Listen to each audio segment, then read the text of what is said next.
এখন লিফট আমাদের কম বেশি ব্যবহার করতেই হয়। একটা লিফট সম্পূর্ণরূপে গড়ে তুলতে, আমাদের চড়ার উপযোগী করে তুলতে আমরা কি কখনো ভেবে দেখেছি কতটা পরিশ্রম করতে হয়? আমরা এই লিফটের মাধ্যমে খুব সহজেই নিচের তলা থেকে উপরতলায় উঠতে পারি। লিফট ছাড়া সিঁড়ি দিয়ে উপরতলায় ওঠা খুবই কষ্টকর।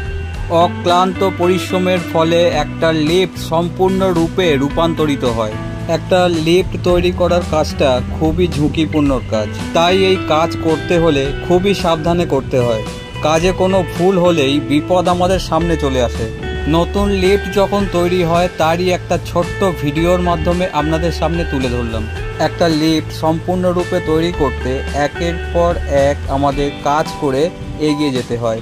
এই ছোট্ট ভিডিওটা কেমন লাগলো অবশ্যই কমেন্টের মাধ্যমে জানাবেন। সবাই ভালো থাকবেন, আবার দেখা হবে পরের একটা ভিডিওতে।